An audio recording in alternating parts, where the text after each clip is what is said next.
Assalamualaikum warahmatullahi wabarakatuh. Halo, perkenalkan nama saya Siti Nuramalia, mahasiswi Universitas Negeri Makassar, jurusan Psikologi Pendidikan dan Bimbingan, program studi Bimbingan dan Konseling kelas B angkatan 2018. Nah, video ini saya buat dalam rangka untuk memenuhi mata kuliah asesmen dalam BK yang diampu oleh Bapak Dr. Abdullah Sindring, SPD MPD, dan Bapak Ahmad Harun, SPD MPD. Pertama yaitu mengenai angket. Terlebih dahulu saya akan membahas mengenai pengertian dari angket itu sendiri.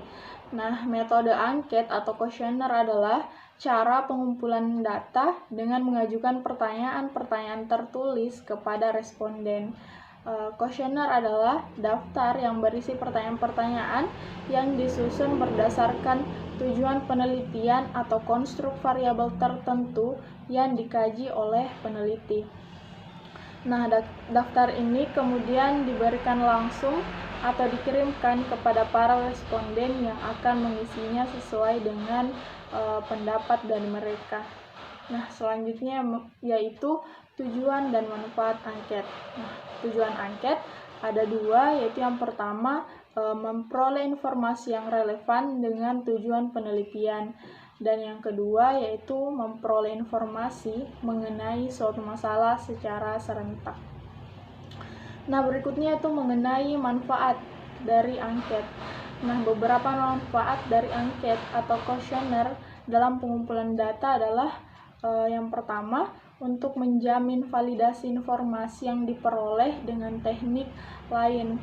Nah, yang kedua, bahan pembuatan evaluasi program, dan yang ketiga yaitu untuk mengambil sampling sikap dan pendapat dari responden. Selanjutnya itu mengenai kelebihan dan kekurangan dari angket. Nah, adapun beberapa kelebihan dari angket itu adalah yang pertama, bila lokasi responden jaraknya cukup jauh, metode pengumpulan data yang paling mudah adalah dengan angket. Yang kedua yaitu pertanyaan-pertanyaan yang sudah disiapkan dapat menghemat waktu untuk menjangkau responden dalam jumlah yang banyak. Dan yang ketiga yaitu dengan adanya angket, responden dapat lebih leluasa untuk menentukan kapan dan di mana akan menjawabnya sesuai waktu dan kesempatan dari mereka. Sedangkan kelemahannya yaitu yang pertama, metode ini kurang tepat digunakan apabila penelitian membutuhkan reaksi yang sifatnya spontan dan cepat. Dan yang kedua, metodenya kurang fleksibel. Jadi pertanyaannya hanya terpancang dan terbatas pada daftar yang sudah disediakan dalam angket. Dan yang ketiga yaitu ada kemungkinan terjadi respon yang salah dari responden. Hal ini terjadi karena kurang jelasnya petunjuk atau pertanyaan dalam angket, atau karena keraguan-raguan dari responden untuk menjawab. Materi yang kedua yaitu wawancara. Nah, wawancara adalah salah satu metode pengumpulan data untuk mendapatkan informasi dengan cara bertanya langsung kepada responden. Nah, wawancara adalah proses percakapan yang dilakukan dengan tujuan tertentu dan dengan pedoman, dan bisa dilakukan dengan tatap muka maupun melalui alat komunikasi tertentu atau dengan perantara alat komunikasi dari digital. Nah, adapun tujuan dari wawancara yaitu yang pertama discovery, yaitu untuk mendapatkan kesadaran baru tentang aspek kualitatif dari suatu masalah. Yang kedua yaitu pengukuran psikologis. Data yang diperoleh dari wawancara akan diinterpretasikan dalam rangka mendapatkan pemahaman tentang subjek dalam rangka melakukan diagnosis permasalahan subjek dan usaha mengatasi masalah tersebut. Dan yang ketiga yaitu pengumpulan data penelitian. Nah, informasi dikumpulkan untuk mendapatkan penjelasan atau pemahaman mengenai suatu fenomena. Jadi data dikumpulkan dengan cara wawancara karena kuesioner tidak dapat diterapkan pada subjek-subjek tertentu, atau ada kekhawatiran responden tidak mengisi kuesioner ataupun tidak mengembalikan kuesioner pada peneliti. Nah, adapun alasan mengapa menggunakan wawancara, yang pertama karena melengkapi dan menambahkan data yang telah ada yang diambil dengan metode lain seperti survei, observasi, studi dokumen, dan lain sebagainya. Dan yang kedua yaitu karena ingin mengambil data kualitatif tentang suatu fenomena tertentu. Wawancara dapat digunakan sebagai metode pengambilan data.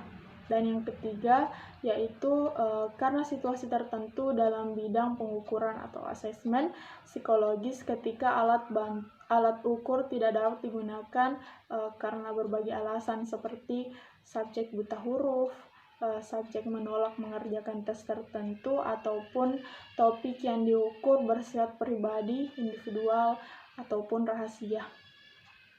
Nah, adapun juga kelemahan dan kelebihan dari wawancara. Yang pertama itu kelebihan wawancara. Nah, diantaranya melalui wawancara dapat ditanyakan hal-hal rumit dan mendetail. Wawancara dilakukan bisa pada setiap individu tanpa faktor usia ataupun ketidakmampuan membaca. Data yang diperoleh dapat diketahui objektivitasnya karena berlangsung secara tatap muka. Dan kelemahan dari wawancara yaitu melakukan wawancara dengan individu satu persatu, memerlukan banyak waktu dan tenaga dan juga mungkin biaya. Nah, selanjutnya itu interview bias. Waktu dilakukan secara tatap muka, namun kesalahan bertanya dan kesalahan dalam menafsirkan jawaban masih bisa terjadi. Dan keberhasilan wawancara sangat tergantung dari kepandaian pewawancara dalam melakukan hubungan antar manusia. Nah, materi yang ketiga yaitu mengenai observasi.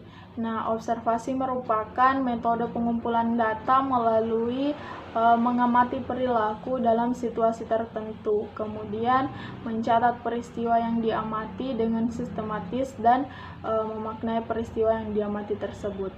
Nah, pengamatan harus dilakukan dengan secara langsung semua peristiwa atau gejala yang diamati.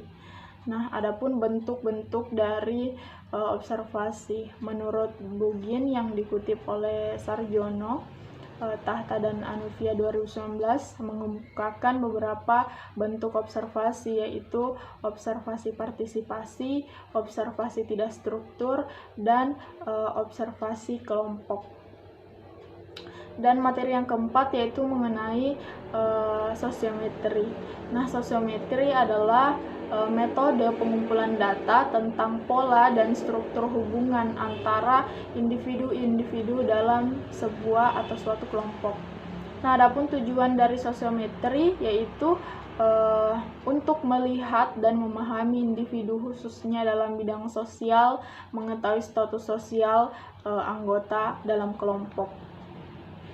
Dan materi yang kelima yaitu biografis. Nah, metode biografis merupakan cara memahami individu dan mempelajari ungkapan pikiran dan perasaan individu terhadap dirinya dan lingkungannya melalui catatan yang ditulisnya sendiri dan atau ditulis oleh orang lain. Secara terminologis, metode geografis adalah metode yang menggunakan bahan-bahan yang berwujud tulis mengenai kutipan kehidupan individu. Baik itu tulisan tersebut dibuat oleh individu yang bersangkutan maupun ditulis oleh orang lain. Bahan-bahan biografis yang banyak digunakan untuk memahami individu adalah biografi, autobiografi, buku harian, kenang-kenangan masa muda, dan case history.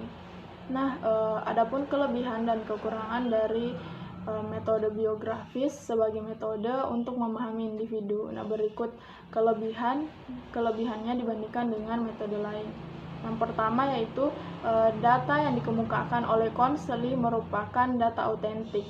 Hal ini didasarkan pada asumsi bahwa konseling merupakan orang yang paling tahu tentang dirinya sendiri. Dan yang kedua, data yang dikemukakan oleh konseli dalam bahan-bahan biografis ini memberikan gambaran tentang pengalaman dan pandangan dirinya terhadap suatu hal. Dan yang ketiga, yaitu data biografis yang diperoleh dari orang yang dekat dengan konseli dapat memberikan gambaran tentang hubungan konseli dengan sumber data yang bersangkutan. Nah, di samping kelebihan-kelebihan tadi, ada beberapa kelemahan yang terdapat pada metode biografis, yaitu yang pertama, seorang konseli cenderung tidak menceritakan kelemahan atau kekurangan yang ada pada dalam dirinya. Dan yang kedua, sumber data yang dekat dengan konseli, terutama dalam hubungan emosional, bisa jadi tidak menceritakan kekurangan konseli, padahal informasi tentang kekurangan konseli sangat penting, sebagaimana poin 1 dan 2 tersebut dapat digunakan sebagai bahan bagi konselor untuk memahaminya dan menjadi salah satu dasar dalam memberikan layanan bimbingan dan konseling. Jadi oleh karena itu, upaya memperoleh data dengan metode biografis ini hendaknya dapat dilakukan dengan sungguh-sungguh, antara lain dengan membina hubungan baik dengan sumber data. Materi yang keenam yaitu mengenai inventory tugas perkembangan. Nah, inventory adalah metode untuk memahami individu dengan cara memberikan sejumlah pertanyaan yang harus dijawab ataupun dipilih oleh responden sesuai dengan keadaan dirinya. Nah, jawaban dari responden tersebut selanjutnya ditafsirkan atau dipahami oleh pengumpul data tentang keadaan responden, dan responden memahami keadaan dirinya sendiri. Nah, adapun aspek yang diungkap dalam inventory tugas perkembangan yaitu ada 11 perkembangan individu yang mencakup. Yang pertama yaitu landasan hidup religius, landasan perilaku etis, kematangan emosional, kesadaran intelektual, kesadaran akan tanggung jawab, penerimaan diri dan pengembangannya, kemandirian perilaku ekonomi, wawasan dan persiapan karir, kematangan, hubungan dengan teman sebaya, serta persiapan diri untuk pernikahan dan hidup berkeluarga. Nah, selanjutnya itu mengenai kelebihan dan kekurangan inventory tugas perkembangan. Nah, adapun kelebihan dari inventory tugas perkembangan ini yaitu mudah dipahami dan penggunaan secara komputer akan mempercepat dan mempermudah guru BK atau konselor dalam mengelola hasil dari analisis inventory tugas perkembangan. Sedangkan untuk kekurangan dari inventory tugas perkembangan itu sendiri yaitu aspek yang diungkapkan masih terlalu umum dan belum spesifik. Dan kekurangan lainnya, jika guru BK atau konselor tidak bisa mengoperasikan komputer, akan memakan waktu yang lama. Nah, materi selanjutnya itu mengenai aum umum. Nah, aum umum ini merupakan salah satu teknik non-tes yang digunakan oleh konselor untuk mengungkapkan masalah-masalah umum yang dialami oleh konseli. Nah, para konselor diharapkan memahami dan berlatih dalam pengadministrasiannya sehingga dapat menunjang pelayanan konseling yang akan dilakukan selama bertugas. Nah, adapun tujuan dari aum umum yaitu yang pertama, tujuan umum aplikasi instrumentasi adalah diperolehnya data hasil pengukuran terhadap kondisi tertentu klien, dan ini kemudian digunakan sebagai bahan pertimbangan untuk penyelenggaraan layanan konseling dan menjadi isi dari layanan yang dimaksudkan. Nah, adapun umum ini dikelompokkan ke dalam 10 bidang masalah, yaitu jasmani dan kesehatan, diri pribadi, hubungan sosial, ekonomi dan keuangan, karir dan pekerjaan, pendidikan dan pelajaran, agama, nilai dan moral, hubungan muda-mudi dan perkawinan, keadaan dan hubungan dalam keluarga, serta waktu senggang. Aum adalah sebuah instrumentasi standar yang dikembangkan oleh Prayitno dan kawan-kawan yang dapat digunakan dalam rangka memahami dan memperkirakan masalah-masalah yang dihadapi oleh klien atau konseling. Adapun fungsi dari AUM umum ini yaitu fungsi pemahaman, fungsi pencegahan, fungsi pengentasan, fungsi pengembangan, dan pemeliharaan, serta fungsi advokasi. Nah, selanjutnya materi mengenai AUM PTSDL. Jadi AUM PTSDL adalah salah satu instrumen yang digunakan untuk mengungkapkan bagaimana siswa belajar, dan melalui instrumen ini berdasarkan jawaban-jawaban dari siswa diharapkan mampu mengungkapkan mutu belajar dari siswa sekaligus mengungkapkan masalah-masalah siswa yang berkaitan dengan belajar. Dan AUM PTSDL sebagai alat ungkap masalah sederhana dan mudah digunakan untuk mengkomunikasikan mutu dan masalah konseling kepada personil yang membantu atau konselor. Adapun tujuan dari AUM PTSDL yaitu untuk mengungkapkan masalah-masalah secara khusus yang berkaitan dengan upaya kegiatan belajar peserta didik di sekolah, di rumah, ataupun di tempat lainnya.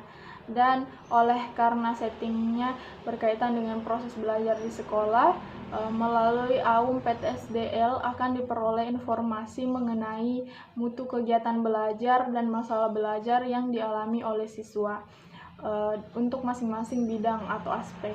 Nah, AUM PTSDL juga membantu siswa untuk menyampaikan masalah yang dihadapinya, terutama yang berkaitan dengan cemas kehidupan sehari-hari, khususnya masalah belajar. Jika permasalahan yang dihadapi hanya disimpan dalam hati dan tidak mau terbuka, akan berdampak buruk pada diri siswa itu sendiri, seperti kehidupan sehari-hari menjadi tidak efektif, suntuk, dan tidak bersemangat dalam menjalani kehidupannya. Nah, hasil pengolahan AUM PTSDL dapat ditindaklanjuti oleh guru bimbingan dan konseling melalui berbagai layanan, yakni sebagai berikut. Yang pertama itu layanan orientasi dan informasi. Yang kedua, layanan penempatan dan penyaluran. Yang ketiga, layanan konseling perorangan, serta yang keempat, layanan bimbingan dan konseling kelompok. AUM PTSDL memiliki karakteristik dan mempunyai 4 format, yaitu format yang pertama untuk mahasiswa, format kedua untuk siswa SMA, format ketiga untuk siswa SMP, format keempat untuk siswa SD. Nah, AUM PTSDL memuat berbagai pernyataan masalah yang mungkin dialami oleh siswa, dan yang kesemuanya itu dikelompokkan pada 5 aspek, yaitu prasyarat, penguasaan materi pelajaran atau P, keterampilan belajar atau T, sarana belajar atau S, diri pribadi atau D. Jadi lingkungan belajar dan sosioemosional penyelenggaraan AUM PTSDL sebaiknya diselenggarakan pada setiap semester atau 2 tahun sekali, dan dilaksanakan pada umumnya sekitar 40 menit.